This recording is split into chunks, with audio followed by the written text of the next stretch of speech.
మీ జీఐఈటీ ఇప్పుడు జీజేయుగా మారింది. 2000కు పైగా ప్లేస్మెంట్స్, ఐపీఎం, కేపీఎంజీ వంటి సంస్థలతో ఇంటిగ్రేటెడ్ కోర్సులు. యూపీఎస్సీ కోచింగ్, అడ్మిషన్లు ఓపెన్.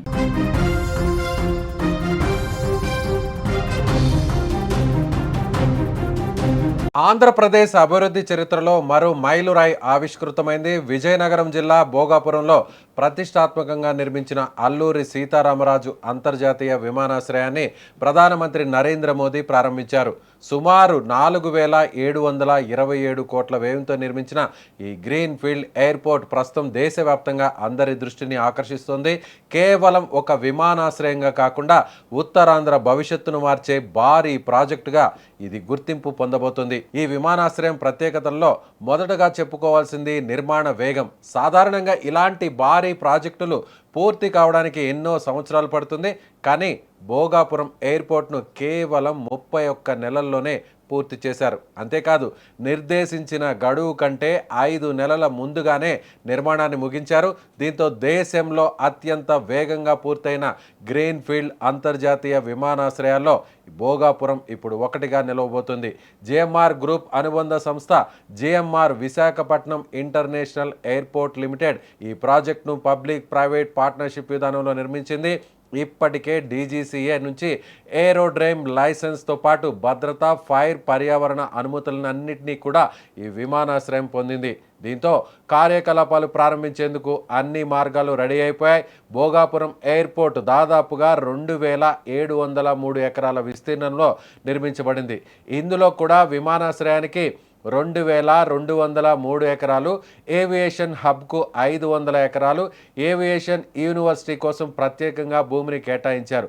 భవిష్యత్తు అవసరాలను దృష్టిలో పెట్టుకొని రూపొందించిన ఈ ప్రాజెక్టు ఉత్తరాంధ్రను విమానయాన రంగంలోనే కీలక కేంద్రంగా మార్చే సామర్థ్యాన్ని కలిగి ఉంది. ఈ ఎయిర్పోర్ట్లోని 3800 మీటర్ల కోడ్ ఈ రన్వే ప్రత్యేక ఆకర్షణగా నిలవబోతుంది. Boeing 777, Boeing 787 Dreamliner, Airbus A330, A340 వంటి భారీ అంతర్జాతీయ విమానాలు కూడా ఇక్కడ సులభంగా ల్యాండ్ కావచ్చు. రాత్రి వేళల్లో కూడా విమానాల రాకపోకలకు వీలుగా అత్యాధునిక లైటింగ్, నావిగేషన్ వ్యవస్థలను ఏర్పాటు చేశారు. ప్రయాణికుల సౌకర్యాల విషయంలో కూడా భోగాపురం ఎయిర్పోర్ట్ అత్యాధునికంగా రూపొందించబడింది. Self baggage drop, contact boarding బ్రిడ్జ్లు, అలాగే common use passenger processing system, smart surveillance, అలాగే ఆధునిక భద్రతా వ్యవస్థలు ఏర్పాటు చేశారు. ప్రయాణికులు విమానాశ్రయంలోకి ప్రవేశించిన క్షణం నుంచి విమానం ఎక్కే వరకు అన్ని ప్రక్రియలు వేగంగా పూర్తయ్యేలా టెక్నాలజీని వినియోగించారు. ఎయిర్పోర్ట్ మరో ముఖ్యమైన ప్రత్యేకత కార్గో సదుపాయాలు. ఏటా 25,000 మెట్రిక్ టన్నుల సరుకు రవాణా చేసే సామర్థ్యంతో కార్గో టెర్మినల్ను నిర్మించారు. ముఖ్యంగా ఫార్మా ఉత్పత్తులు, సముద్ర ఉత్పత్తులు, త్వరగా పాడయ్యే వస్తువుల కోసం ప్రత్యేక కోల్డ్ చైన్ సదుపాయాలు ఏర్పాటు చేశారు.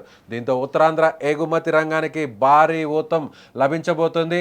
విశాఖపట్నం పోర్టుతో పాటు ప్రధాన పారిశ్రామిక క్యారిడర్స్కు అనుసంధానం కావడం వల్ల భోగాపురం విమానాశ్రయం భవిష్యత్తులో తూర్పు తీరంలోనే అతి పెద్ద లాజిస్టిక్ హబ్గా మారే అవకాశాలున్నాయి. దీనివల్ల కొత్త పరిశ్రమలు, గిడ్డంగులు, వాణిజ్య కార్యకలాపాలు పెరిగి వేలాది మంది ఉద్యోగాలను సృష్టించబడే అవకాశం రాబోతుంది. పర్యావరణ పరిరక్షణకు కూడా ఈ ప్రాజెక్టులో పెద్దపీట వేశారు. 5 మెగావాట్ల సోలార్ పవర్ ప్లాంట్, వర్షపు నీటి సంరక్షణ, నీటి పునర్వినియోగ వ్యవస్థలను ఏర్పాటు చేశారు. విమానాశ్రయ నీటి అవసరాల్లో గణనీయమైన భాగాన్ని రీసైకిల్ చేసిన నీటితోనే తీర్చేలా ప్రణాళికను రూపొందించారు.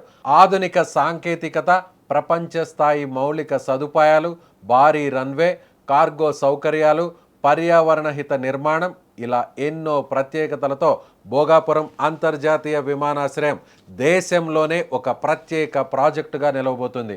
ఉత్తరాంధ్ర అభివృద్ధికి ఇది ఒక గేమ్ చేంజర్గా మారనుండగా భవిష్యత్తులో ఇన్వెస్ట్మెంట్స్, అలాగే ఉపాధి, పర్యాటకం, ఎగుమతులకు కూడా ఇది సరికొత్త దారులను తెరవబోతుంది. సో మీరేమనుకుంటున్నారు?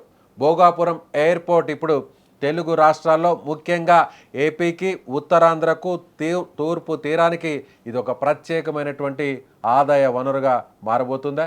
మీ అభిప్రాయాన్ని కామెంట్ చేయండి.